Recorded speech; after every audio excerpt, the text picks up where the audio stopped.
அப்புறம் இன்னொரு என்ன சொல்லியிருப்பாருன்னா, ஒவ்வொரு எழுத்தாளரும் வந்து நன்றி சொல்லணும் அப்படிங்கிறதுனா அதை வந்து அந்த பனைமரத்துக்கு தான் சொல்லணும்.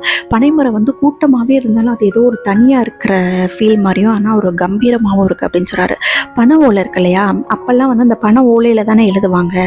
ஸோ அந்த பனை ஓலையில் எழுதுறது அப்படின்னு நம்ம ஜஸ்ட் சொல்லிடுறோம். ஆனால் அந்த ஒரு ஓலையில் ஒரு 6 to 7 லைன்ஸ் தான் எழுத முடியுமா.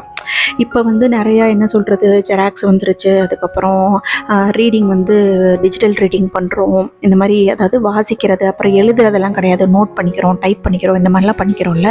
பட் அந்த காலத்தில் வந்து இதெல்லாம் இல்லாதப்பயே எப்படி வாசிப்பு பழக்கம் வந்திருக்கும், எப்படி வந்து ஒரு பிரதி எடுத்திருப்பாங்க, ஒரு காப்பி எப்படி எடுத்திருப்பாங்க. இப்போ இந்த மாதிரி பதிப்பகம்லாம் கிடையாது. ஒரு ஊர்லேருந்து இன்னொரு ஊருக்கு எப்படி வந்து இந்த இன்னும் கவிஞர்கள் எழுதின கவிதையெல்லாம் எப்படி குறிஞ்சியிலேருந்து முல்லைக்கும் பாலைக்கும்லாம் எப்படி போச்சு அப்படின்னு யோசிக்கும்போது இவர் சொல்கிறாரு, அப்போ வந்து இந்த மாதிரி பிரதி எடுக்கிறதுக்குன்னே ஒரு ஆளுங்க இருப்பாங்களாம். ஒரு இதுலேருந்து இன்னொருத்துக்கு காப்பி பண்ணி கொடுக்குறதுக்கே ஒரு ஆளுங்க இருப்பாங்களாம். அந்த தெருவோட பேரே எழுத்துக்கார தெரு அப்படின்னு இருந்துச்சா. ஒரு ஓலையில், அதாவது ஒரு பனை ஓலையில் மேக்ஸிமம் 6 to 7 லைன்ஸ் தான் எழுத முடியும். அந்த எழுத முடியுங்கிறதே என்னென்னா, அதை வந்து கரெக்டாக அந்த ஓலையை வெட்டி அதை பதப்படுத்தி எழுதுகிற நிலைமைக்கு கொண்டு வந்து எழுத்தாணி வச்சு அழுத்தி எழுதும்போது நம்மளோட கையில் இருக்க ரேகையே அந்த மாதிரி எழுதி எழுதி தேஞ்சு போயிடுமா, அந்த அளவுக்கு இருக்குமா அது.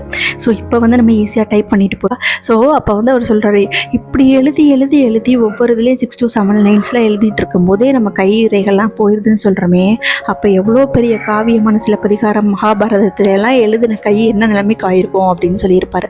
என்னதான் நம்ம இன்னும் டைப் பண்ணாலும் இது பண்ணாலும் அந்த கையில் பேனாவை தொட்டி எழுதி அந்த இங்கு ஒட்டி அந்த இங்கு கரை இருக்கிறதோட பார்க்குறதே ஒரு சுகம்தான்.